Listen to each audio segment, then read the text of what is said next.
Okay. Parts 3 and 4. And you're sort of rushing through Peopleware here, but as I said, Peopleware is a fast read, and they sort of jump from topic to topic, and actually some of their organizations a little, I don't want to say sloppy, but I'll say sloppy. If you remember nothing else from Peopleware, remember these 3 points. That's how you succeed in software development. Get the right people, keep them happy, turn them loose. First, don't get in their way, and second, find ways to support them in their effort to do great things. And this is the inherent conflict. We've talked about this any number of times before, is management wants it to be like manufacturing. They want it to be predictable, they want people to be interchangeable, they want software to be in modules. That's not how software development works. It is an intensely creative, inventive act. It's very, as we've talked about any number of times, it's very hard to predict when you're going to make that breakthrough, when you're going to figure out how to get that particular aspect working, or when you're going to get it working fast enough or reliably enough. I saw saw a picture online a few days ago that said if clipping were an issue of real life, it showed two human arms coming out of a boulder. We tolerate levels of defects in software that we would not tolerate in just about anything else. And it creeps in as we adopt software. I was just exchanging emails with a close friend of mine, Bruce Henderson, who you've heard me mention before, who has a background in both the military and in U.S. intelligence, about some of the Navy's new ships and all the serious software problems they're having on it. That the software that's these are supposed to be highly leveraged because of the smart software on board and the components. And the military is awful at software. They are awful at software. I've already mentioned the Air Force trying to consolidate its 130 accounting systems and spending $1 billion and having to abandon the whole thing. They literally, Pentagon can't balance its books. Pentagon literally does not know what money it has and where it is. And the only reason it survives is it has sort of a big slush pile it can draw from. So, I'm getting a little off topic here. So, the right people is the key issue here. Now, issue. Companies tend to push to hire the company average, people that look like, sound like, and think like everyone else. Steve Jobs used to say that A people hire A people. B people hire C people. And his point is that really good people will hire really good people because they want the best. People who aren't as good will be more insecure and will tend to hire people who aren't as good as they are. And that tends to push things down. Now, you also have issues of corporate dress standards. Now, I'm notorious. Was still just being teased online a few days ago for my Days of Pages because I would wear Birkenstocks into the office, and as soon as I got to the office, I would kick them off and go barefoot all day long. Now, I could do that because I was chief technical officer and software architect, and no one could really tell me not to. But Bruce Henderson would take my Birks every now and then and stick them in the freezer for a couple hours, and at the end of the day, put them back in my office, and I'd slip these on. Boy, it's instant brain freeze. You put frozen sandals on your feet, and it just sucks the heat out of you. But you have, when I joined PricewaterhouseCoopers, I'd go out and buy a whole wardrobe because I'd actually wear slacks and dress shirts every day to the office. Whereas I've been, working in IT for, I had some nice clothes because I work with clients at OSG, but for the most part, this is pretty much what I wear. You guys get to see me with actual shoes on as opposed to my Birkenstocks. So you've got companies that put a focus on, for them, unprofessional is surprising and threatening behavior. This is different from what I mean by professional. When I talk about professionalism and tempest, that means show up and do your work. And again, at Pages, I could care less how you dress or what shoes you have or anything else. If you're getting your work done, it's like, hey, more power to you. And we had lots of fun playing around here. Now, have any of you had experiences in internships or actual jobs where you have upper management mandating certain behaviors that really have nothing to do with the productivity of the development staff, but seem just to be making the management feel like they're more in control or things more uniform? Anyone? Yes? I haven't had that particularly, but I've definitely had I walked into my first day on the job and noticed everybody else is wearing polos and stuff, and I'm in a t-shirt. I'm like, am I in the wrong here? Yeah. Whereas if you're in Silicon Valley, it'd be sort of the other way around. If you walked in with polos and khakis, everyone would look at you like, are you really a programmer? Good point of advice for a good interview. Ask ahead of time what they expect you to wear to the interview. It's one of those cases, in certain environments, one of those cases, if you overdress, it will be a negative against you. Anyone else had some of those experiences? Sounds like you haven't. I'm not seeing a lot of hands pop up here. It can happen. It can happen. Any other questions? Yes. Is there a significant difference in culture between companies that are centered around software versus companies that have people who make the software on the side? Yep. Yes, there is. Software companies, particularly if it's a company that's been founded by technical or technically oriented people, they will tend not to care about this stuff. In fact, they'll sort of pride themselves in, having things feel a little weird or strange around the office and so on. On the other hand, if you're going to work for a corporation,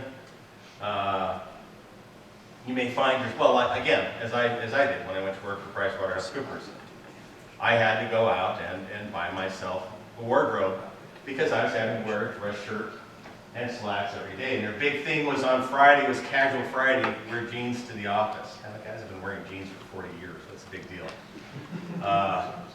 But yeah, there can be a real cultural difference there. Any other questions or issues? A follow-up question on that. Do you feel like the relationship between management and engineers is different between software companies versus other companies? Generally speaking, yes. It can be different because if it gets back, and someday I'm going to have to dig through my files. I told you about the cartoon from David like 30 or 40 years ago, probably 40 years ago. That shows someone taking, an executive taking someone on a tour of his company, and they see the accounting department and the sales department, everyone's squared away in neat rows of desks and so on. You're walking by and the door labeled data processing, and the visitor says, well, what's it like in there? And the guy was sort of reluctant, says, well, here, let me show you, and opens it up, and you have, guys with long hair in a lotus position before terminals and incense burning and stuff like that. And that's from 40 years ago. So this is a long-standing issue. It gets back to the phrase I use, they see us as unreliable wizards. And they don't realize that we're working as hard as we can to make things work. But they think it should all just be like cranking numbers through a mill. And it's not. It's what we do is the closest thing to real world magic. We make things happen that have never happened before by thinking of incantations in source code. Getting the right data and the right speed and the right connections, and poof, you have this magic that appears on the screen. And it's hard to do it consistently. How many of you have, I've asked this before, but how many of you had the experience of working on something and you get like the first 3 features and they all work fine, you get the 4th one and you're beating your head against the wall for a long time? How many? Yeah. And it's like, you did these first 3 and they're looking at you like, well, what's wrong with you? It's like, no, you don't understand. This is hard. I don't know how to do this. Yes. I don't know if maybe you've ever done this or if this works, but I'm just thinking, would it be helpful perhaps if your management doesn't understand software development to explain it to them as being similar to business strategy? In that it's something that there's no recipe for? That's actually a good question. That may be useful. Those are terms they might understand.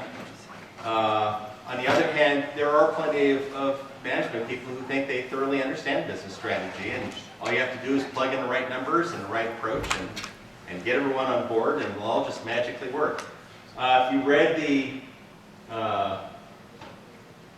you should have all read it, the memo that I wrote in the review, where they had this whole business thing of, you have to grant people sincerity and, things are going to work. And it's like, no, that's not how it works. That doesn't make your software work. It doesn't matter how sincere you are. You still have to write the right software. It has to actually work in the amount of time. But you'll have that kind of gap where they think it's just a matter of positive thinking. And, if we're all raw and we get on the right, we're back to my sister's comment, don't they realize they're dealing with grown-ups? And often they don't. They don't realize they're dealing with grown-ups. They think, we're children that have to be cajoled into doing something much like, bribing your kids with treats to get them to do chores, threatening them with punishment. And they don't appreciate that sometimes we're actually staring at a blank wall and we have no idea how to get through it. And we just keep trying stuff and trying stuff.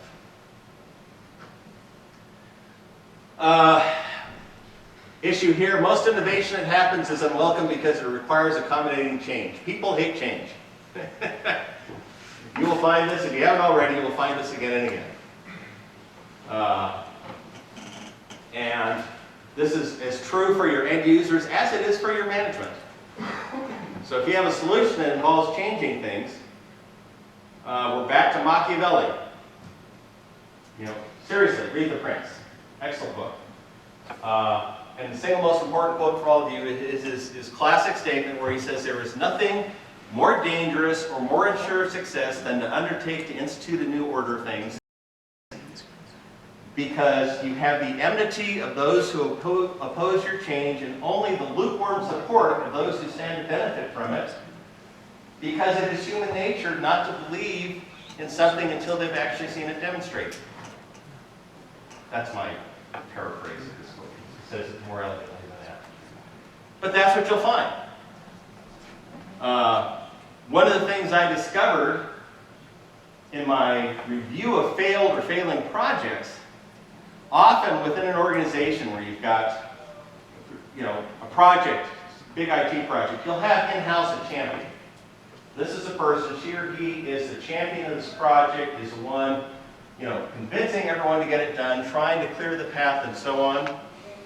And something I've discovered over the years is if that project champion is removed from that role, they quit, they're fired, they're reassigned.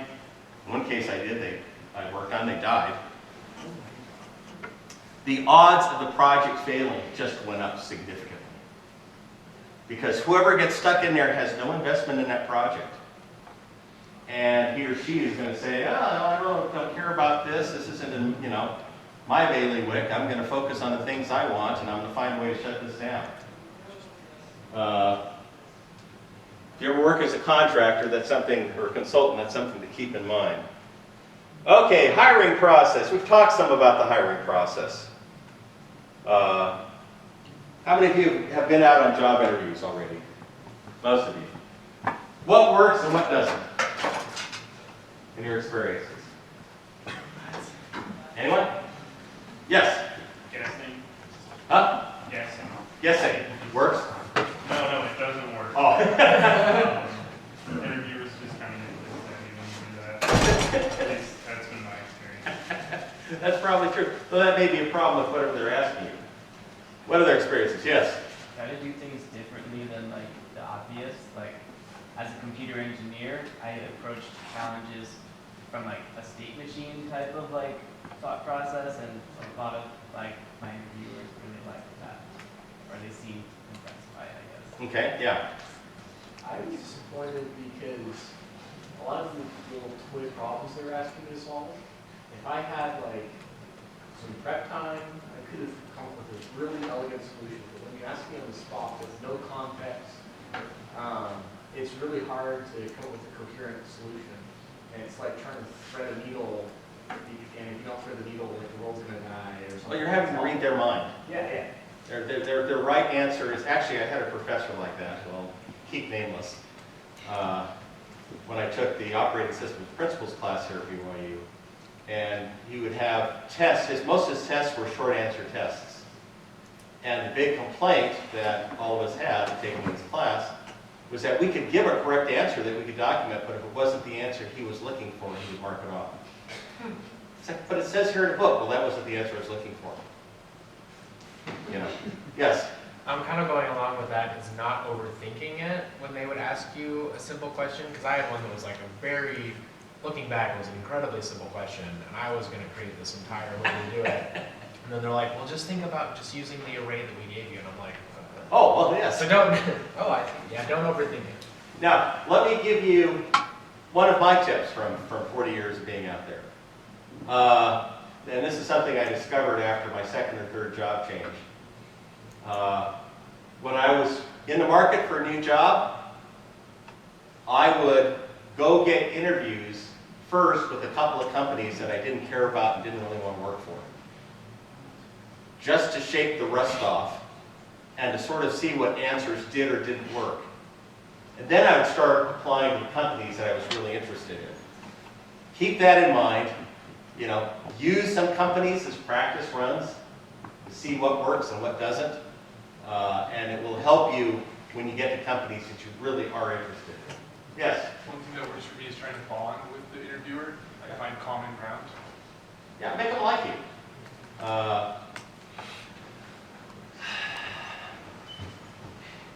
Personally, I think the hiring process in IT is seriously broken. It really is, in my opinion.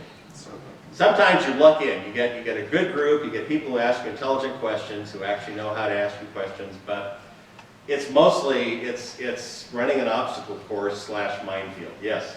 To that point, and I think I put this in random on our Slack group, but I was reading an article a friend of mine posted that when they were interviewing, it was pretty clear like how they were being evaluated, right? Evaluated, solve this toy problem. But he ended up asking the interviewer how the interviewer was evaluated, and crickets. Like there's no closed loop feedback there. There's no way that that interviewer is being judged. He's being judged on how well he actually conducts an interview. Oh yeah, or how proficient their candidates are, and Yep. like that. So. Totally. Anyway, so my short answer here is good luck. I'd like to give you a more encouraging answer here, but you've got the problems. The first HR departments are really bad at picking and choosing from submitted candidates, which is why networking is so important. It's your best way of finding them. I just went through this. I attended I'm working on some novels. Actually, I've written a couple, trying to get a publisher, so on and so forth. Attended the Life, the Universe, and Everything writers conference here in Provo. And one of the seminars was sort of, talking about how to find agents and publishers and so on. And it's a very similar process. You submit, proposals for the novel that you have written, and you submit it to agents, and you have about 5 seconds to attract their attention, because they have dozens of proposals that come in the email every day. And if it doesn't spark anything in, they'll just ignore it. And if you go to publishers, it's the same problem. And the person running the seminar said, basically, most effective way is to go to conferences and meet them face to face and say, oh, by the way, find some way to schmooze them and say, oh, by the way, I've got this novel. They'll say, oh, send it to me. And he said, I've actually had novels that were turned down by agents, and then I met the agent at a conference, mentioned the novel, they didn't recognize me or the novel, and said, oh yeah, send it to me, and I sent it to them and they accepted it. Exact same novel. So it's the same issue. just recognize the best way to find jobs now is to know someone in it, to have a contact. The advantage you have that we've talked about is that there is a tremendous demand for IT workers. So it's not like it's not like there's a scarcity of jobs. But the hiring process is still broken. Yes? So, kind of going back to what we were talking about earlier, I found that actually asking questions from stuff we've read leads to really like either insightful answers, or they're like impressed that you care about something that's a little more in the details of software development. I've had former students who've told me that time and again, who basically have gone and used stuff that we've talked about here in class and said, well, what about this? And have greatly impressed the interviewer. It's like, oh, so you're aware of this issue? Or they've asked questions of, what's the environment like? What do we do? How are projects run? And big hint, because you'll know this, this is often a topic on the midterm. It's sort of, are you interviewing for a job? What are you going to ask? What are you going to look for?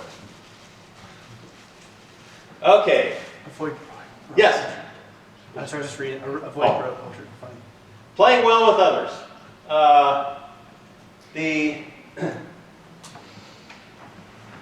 I'm not a believer in diversity for the sake of diversity. You want people who have the talents, the experience, the expertise, the professionalism, and at that point you very much need diversity. My sister Deirdre worked in software engineering many, many years, and when she was working for me at Pages, she never really experienced sexism because I was the chief software architect, and it's like, everyone else had bought into her. But she had an experience. After she left Pages, she worked at SAIC, big government contractor. She was working on a project that had to do with robotic monitoring of Petri dishes. And she had designed the whole architecture for the system. And a mutual friend of ours had also gone to work for SIC, and he asked her about it. And she confessed to me afterwards, she said, actually, I didn't tell Alan anything. She says, because I knew that if Alan mentioned any of the concepts that I had come up with, that management would assume he was the one who had come up with the architecture, not me. That is a real problem. It's a real issue. Those of you females in the room who have worked in environments, what have you encountered in terms of the negative impact as far as your acceptance of your contributions? Anything to date? Yes? The biggest thing I've noticed is that you get groups that either attract women and have multiple women, or you get groups that have no women whatsoever. And so I've done multiple internships, and I will only join the group that already has at least 2 other women on it. Because I do not want to be the first one there to get to go well. Yeah. And I don't really want to be the second one there either. There's a reason that I'm the second. It takes having a manager and having people that I'm working with that see women as normal in that area, because I don't really want to have to fight that when I'm going to have to fight other things anyway. Yeah. Anyone? It's a real issue. And quite frankly, I'll put it to you this way, for all you women here. You have the advantage that you are a woman. Employers are going to want to hire you because you're a woman. The problem is you're going to be in teams where you're disrespected because you're female. And that's a sad but simple truth. Be prepared for that as you go out there. The big advantage my daughter Crystal has as a senior software engineer is that her manager is also a woman, and she's an outstanding manager. And she has basically matched Crystal through her career path. Crystal came in as a entry-level software engineer. She's now a senior software engineer. She has very serious responsibilities. She loves her work there, but it's because of her manager. And that's something that you're going to have to look at and be aware of. Yes? We're speaking here to the woman in the room. This is not something that just affects women. This is something that's going to affect all of you guys. Because if there's a group that is going to look down at women for this, they will find other things to look down at. Mm-hmm. And it may be because of your religion, it may be because you put your family first. This is something that many of you will go on to become managers, and you're going to have to be aware of it because we all have unconscious biases. Yeah. And you're going to have to look at yourself, you're going to have to look at the others in your group, and you're probably going to have to make a conscious effort to support the minorities in your group. There's a paper I wanted to hand out in this class and I haven't found a copy. It was actually given by Dr. Burton, Robert Burton, at an honors program dinner back when I was an undergraduate here, called The Many-Headed Beast on the Three-Legged Stool. And this was to the whole honors program, not the computer science department. And he actually made exactly the points you made, which is that to the extent that you care about ethics, family, religion, and actual life, you will find yourself at a disadvantage when you find yourself competing at work with those who don't care about those things, who are willing to sacrifice their family life, who are willing to sacrifice their ethics, if they have them, who are willing to do whatever it takes to be seen as successful, where you're not willing to do that. And that's a trade-off you have to be conscious of. Now that said, and that was actually one of the most important talks I heard during my entire undergraduate year here at BYU, I have never felt that I've had to compromise on that. Now there are some things that I go back and look at in retrospect and wish that I had done differently. It's not that I think I was unethical and everything, but there are some periods, for example, at Pages, where in retrospect, I think I should have worked less. I think I put a real undue burden on my family with the hours I was working. So yeah, these are real issues you're going to face. Okay,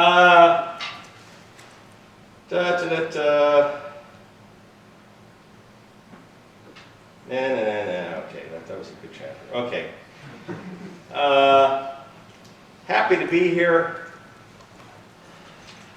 The point here is that, and we've talked about this any number of times, anything here says loyalty is a two-way street. Companies will ask you, say, well, where's your loyalty? Why aren't you putting in these extra hours? Why aren't you making these sacrifices? And there's nothing wrong with saying, okay, what's the payoff for me? My job is not my religion, at least it shouldn't be. Why should I make these commitments? Why should I make these sacrifices? Now, at times, again, if you do a startup, you're going to be working long hours. It's going to be hard. And your goal is to win a geek lottery. Keep in mind that winning the geek lottery is relatively uncommon. For every Qualtrics, there are 100 failed startups. Just be aware of that. But and this is really geared towards management here, this chapter, not to you guys per se, but the point is you need to work to keep your employees happy. You need to work to hold on to them. And that's more necessary now than ever because there is such demand for IT workers, because there is such competition. You've got to keep your folks happy. And some of these topics we've already touched on, particularly investment in developing employees. I've already talked about this, but I am baffled at the companies that are not willing to invest in training and education of their employees. There are a few things, as someone working in information technology, that you will find as desperate as to keep up on latest technology. And the standard argument is, well, if we train them, they'll just leave and find a better job elsewhere. And the point is, no, if you don't train them, they will leave and find a better job so they can learn what they want to learn. Likewise, a clear career path upwards. That's something to ask in your interviews. What is my career path? For a lot of non-technical companies, you've got a couple levels that are technical up, and then you have to go into management. You may not want to go into management. My only real management experience, well, actually, I'll change that. At Pages, I ran the team. I made the mistake. This is where I say don't have the chief architect be the project manager, because I was both for a year and a half. And I was doing neither one well. And as soon as we got Jim Hammerly on as VP of Engineering, I literally handed all the personnel files over to him and focused just on being the architect. When I joined OSG, I moved out. We had 25 consultants out at Fannie Mae, and I moved out to oversee them. But this was a far more. They were mostly being managed. These were senior programmers, mentors, process people. And they were largely being managed by Fannie Mae personnel. They're being put in various projects. So I was sort of the chief consultant there, and technically I oversaw them, but my actual management, I wasn't managing any projects per se. I was just making sure Fannie Mae was happy with the people we had. Any questions, feedback on this one?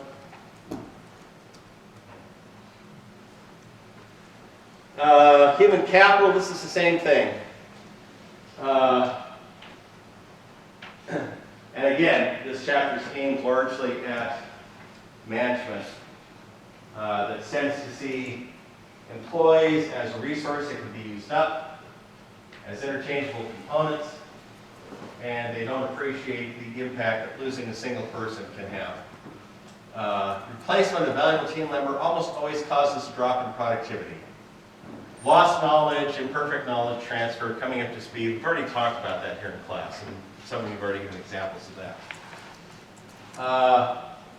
Layoffs, boy, layoffs are a tricky situation. We had a layoff at Pages about 3 months after we shipped, which included losing 2 of the engineers, and it was pretty devastating emotionally. It really was. And it was hard to recover from. It was inevitable. The next step market just never materialized. We in essence saturated it, but there just wasn't a big enough installed base for us to make the money that we needed, and we tried to raise money to move over to Windows and ran out of money. But trying to it is hard. I have a whole article on this, which I should probably post and have you guys read, on trying to cushion the impact of layoffs in an IT situation. Because it can trigger an exodus. I came very close to quitting after the layoffs. Not because of the layoffs per se, because that is the financial situation, because I thought they were badly handled. And I had to be sort of talked down off the ledge. And the only reason I really stayed was because I felt I owed it to the rest of the engineering team to, try and help make the product successful. If I weren't concerned about that, I probably would have left at the same time. So, any comments, observations? Most of you, have any of you ever been laid off? I've laid myself off.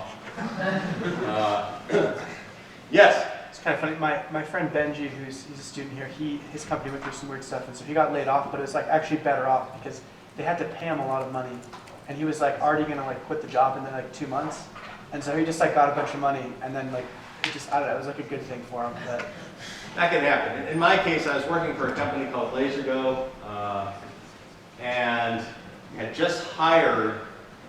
I was sort of aside from the founder, I was the only other programmer. And they had asked me to hire someone else to help expand the product line, and I just hired this guy who moved to San Diego from Boston. And like 3 weeks after I hired him, the company owner came back and said, well, our finances are bad, you have to lay someone off. And I wasn't going to lay off this poor guy who just relocated across country. So I knew the writing on the wall. I knew that there were real serious financial problems in the company. So I laid myself off. And I told the guy, I'm laying myself off, you've got all the software. If I were you, I would start looking for a job. because I don't think this company's going to be around in 6 months. I don't know what happened with him, but I went on, and that's when I got asked to establish Pages and help found Pages, which I did for the next 5 years.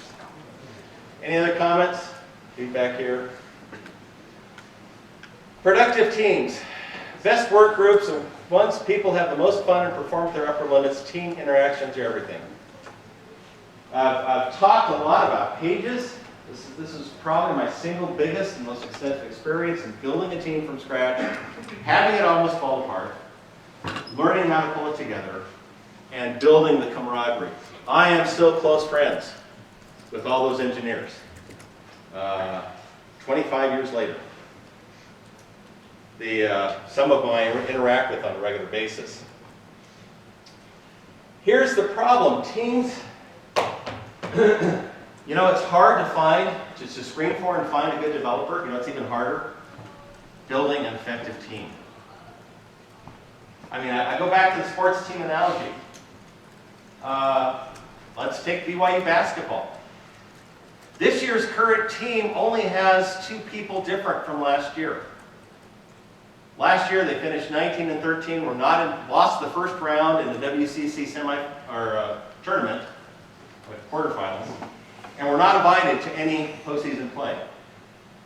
This year, with just 2 new people, Jake Toulson and A.B. Barcelo, they're ranked 15th in the nation. Yeah. They're currently a 6 seed. If they can win out in the WCC tournament, they maybe go as high as a 4 seed. I mean, it is a tremendous turnaround. Mark Pope thoroughly deserves Coach of the Year honors for the West Coast Conference. But it's the same people, and look at the difference in performance.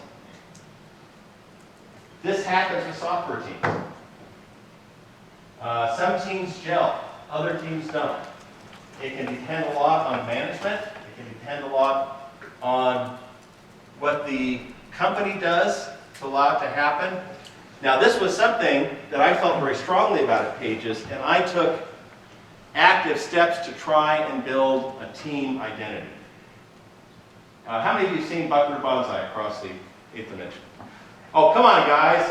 This is one of the great geek cult films of all time. Can't believe I'm seeing one hand up. I'm embarrassed for you. We probably did in you're not going to recognize some of the references. We called ourselves Team Banzai. A group out of the movie. And this became our identity as a team. And it was immediate identity because all the engineers knew the movie, knew it well. Bruce Henderson could quote most of the movie from memory. And it became our team identity independent of the company itself. So what you have here is low turnover, strong sense of identity, sense of eliteness, joint ownership, obvious enjoyment. Low turnover. One of the things I'm proudest of at Pages is that we had no engineers voluntarily quit in 5 years.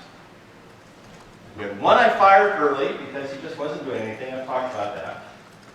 We had another one that we fired after a couple of years because he had some significant issues that kept spilling over into work. And he was very bright, but it just was getting more and more destructive.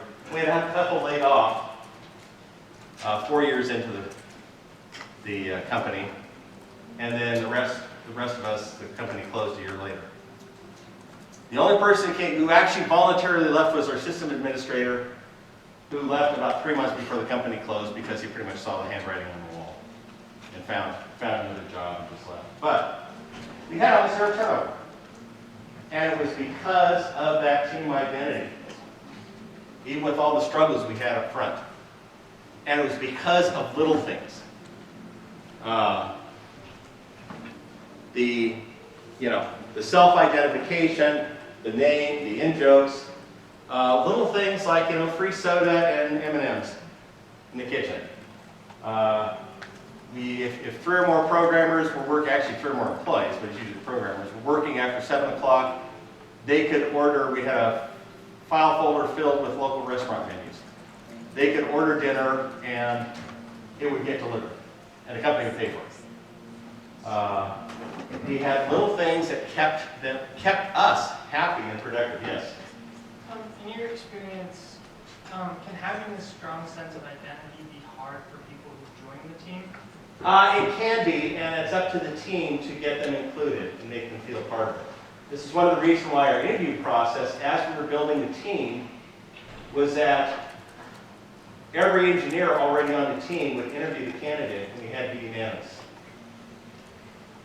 And if we're unanimous and said yes, every single person says yes, we should hire this person, then we hire her or him, and we had already, in a sense, made that commitment. That there was no one who was saying, no, I don't want this person on the team. Everyone had signed up to have this person become part of the team in a startup environment where we knew we had a long, hard slog ahead of us. Now, part of what you're asking, I think, is you've got a team that already has a strong sense of identity, and someone joins late. How can they fit in? That's up to the team. The team has to make that work.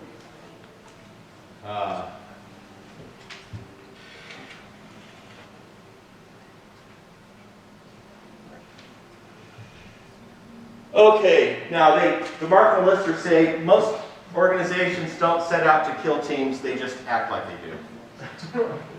And these are the sort of things that you have happen. And you know, these are chapters you should have read. I'm not going to go over them too much, but you have this distrust and micromanagement. That's the unreliable wizard issue. You know, we want to micromanage what you're doing because we don't trust if you're actually telling us and you're actually just sort of goofing off and, you know, playing some games when you should actually be programming. Keeping you tied up with paperwork. There are companies that this just sort of baffles me, but apparently the Markman lister have seen situations where management has physically divided teams up for the simple reason that they don't want them to become too close. It's like, are you idiots? But yeah, some people are idiots. Too many projects or tasks for the people on the team. Shipping a bad product. What's it feel like to ship a bad product? How does it make you feel? It's embarrassing, isn't it? You want to apologize for it. It's like, I'm so sorry. This is, I've made it mentioned already, one of the first project failure cases I worked on was for a American West Vacations, which was a vacation planning arm of American West Airlines, and they had hired a consulting group to develop the software for it, and it had failed, and I was hired by American West. One of the emails from the consulting group, one of the programmers sent around to the other programmers saying, I can't believe we're charging the customer $100,000 for this garbage we're delivering. It's the reason why I always like emails from engineers, because they're usually quite honest. But you have that. Phony deadlines based on company desires, not reality. We have to have this out by third quarter 2020 because we want that Christmas market. Well, you know, it may not be done by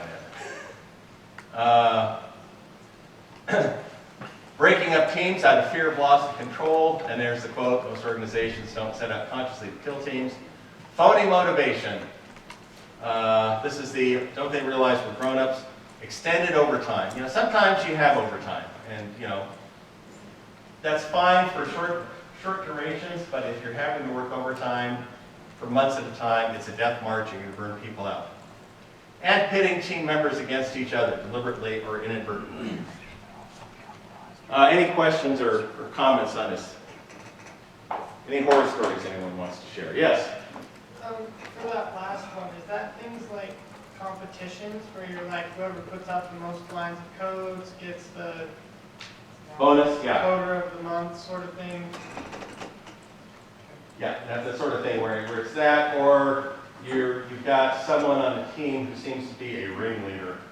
And it's sort of like, well, we want to break up this team and undermine her or him, so we're gonna find someone else and say, hey, you're a real champion on this team. You know, we're gonna put this responsibility on you and ignore anything she says.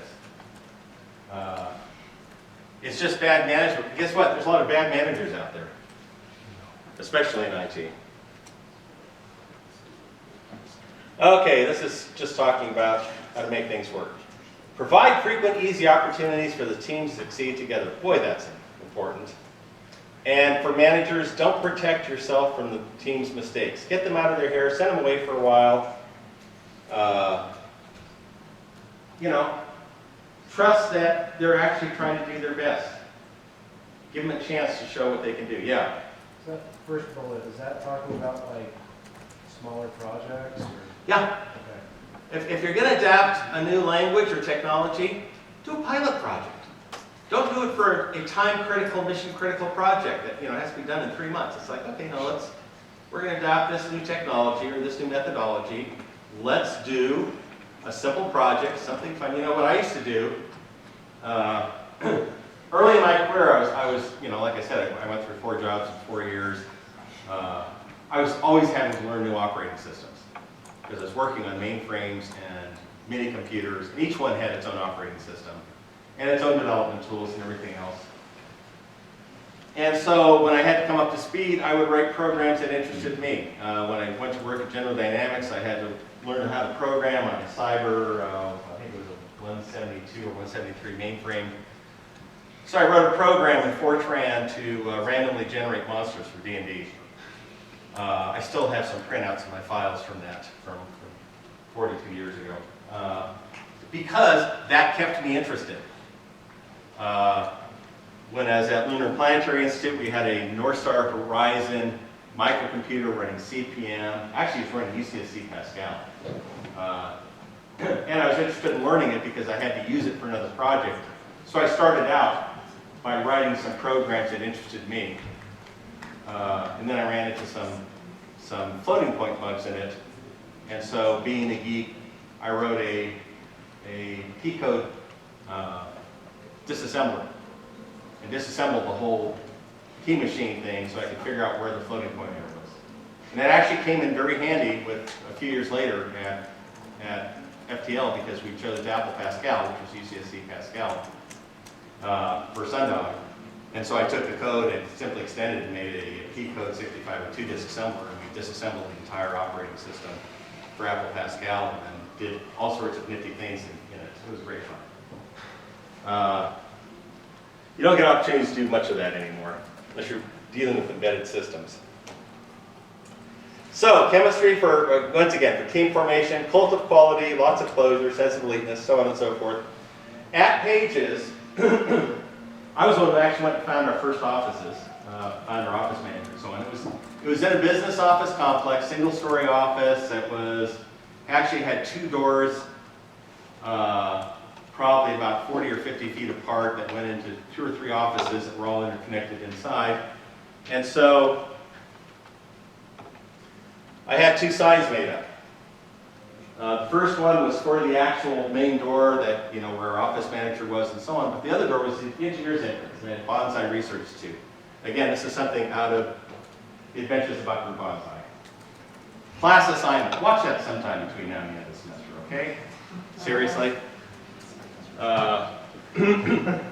So, likewise, when we shipped Pages, Bruce Henderson took upon himself to put the little about box that you have on a lot of software that will say it's from this company and so on.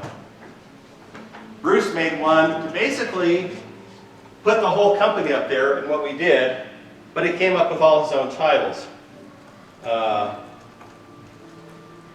you've got our CEO, our CFO, Debbie was our office manager, I forget what Cindy did. Rand was our VP of Marketing, Susan, Rebecca, and Phil all worked for him. This was our QA group, these were our engineers. This is Vic Spindler, Mike Parker were the founders of the company that basically were behind all the design. These are the people who did our manuals, and these are the people who did some translation. So that's, you see a twisted project from the Bonsai Research Institute, which itself is a subsidiary of Pages Incorporated. We had that whole concept. When I wrote Pitfalls of Object-Oriented Development, I dedicated it to Team Bonsai, which was our development team, because these were all pitfalls that we had all discovered together. So you have to build that sense of camaraderie and, frankly, that sense of fun. Now, Accelerate asks this very interesting question. their Net Promoter Score. And this is how they measure happiness of your employees. Would you recommend your organization as a place to work to a friend or colleague? And specifically, would you recommend your team as a place to work for a friend or colleague? Now stop and think about the places you've worked. You don't have to raise hands here. But, you know, how many of you have worked at places where it's like, no, I don't think I'd recommend to my friends that they work here. Oh, hey, well, we got some hands. Yes, go ahead. I interned there, and I very much felt like it was just an intern, like, we're going to give you this random task that no one cares about, and it's not ever going to be used after you're gone. And they kind of just like stuck me in a cubicle all by myself, and I didn't really have any like mentorship or like camaraderie with anyone on my team. And so like I had a different internship later, and I still keep in contact with everyone from that internship, the other one, but the one that I'm referring to, I don't even like talk to anyone from the internship. I'm like, I wasn't even friends with you. I didn't really feel like we were a team. Like, I have no interest in going back. Yep. Yeah. Oh, I worked for a company that basically all we did was scan a whole bunch of microfilm and everything, and the hours were just ridiculous, and it was constantly a crisis. It was always like, all right, here's the deadline, we need to get however many things done, and all of these scanners were constantly breaking down, and so it's like, we need like 200 something more things by the end of this week, and you're like, great, because we're running at like 50, like, I don't know, Yeah. the numbers never added up, and it was always a crisis. Likewise, you'll encounter organizations that you go back to for a heartbeat. If I've mentioned Carol Teasley before. I didn't technically work for her back when I went to Fannie Mae over these 25 consultants from OSG. I reported directly to Carol. She was my direct contact at Fannie Mae. Single most competent person I've ever worked for or worked with. And I think I've said in here before, if she called me up on the phone tomorrow and said, hey Bruce, you want to come work with me? My reaction would be, yeah, in a heartbeat. Likewise, Bruce Henderson, who was one of the ones, he was one who put up the panel that we just showed. Bruce and I have been close friends for 30 years. We still do stuff together. And he could call me up and say, you know, hey, can you come do this? And I'd say, yeah, I'll do it. So, the point is that you want, if you're management, these are the questions that you want your employees to answer yes to. That yes, they would recommend your place, and specifically your team as a place to work. More stuff we've talked about. Okay. So, that's the lecture for today. We're 2 weeks away from demos. You've got one status report, one podcast. Next week, parts 5 and 6 of Peopleware, which I think finishes the book. I could be wrong. Chapter 11, Accelerate. Keep working on Webster 7. We'll cover that 2 weeks, same day we do the demos. Yes? Notice we had on it that there was like a code review assignment. Oh, yes, you need to do a code review. And what's the date on that? This Saturday? Review code, basically. Okay. This is an individual assignment. It's not a team deliverable. And what you need to do is take time and review the code.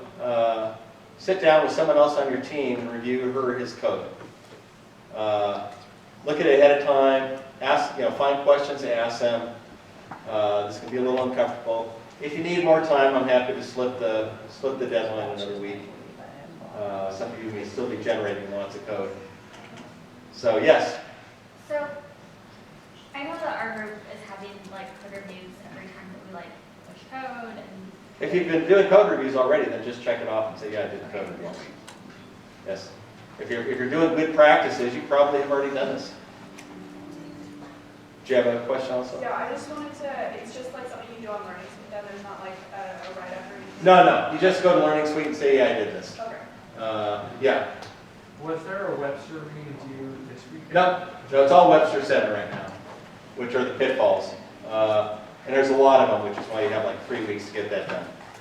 So the next Webster reading isn't due until for 2 weeks, basically same day as your demo. So just try to get through those pitfalls by then. Like I said, you'll find those very, very handy for the midterm because they're easy to sort through, and for a number of the questions to say, oh yeah, I can cite this one. Which is not me patting myself on the back, it's just showing how universal those problems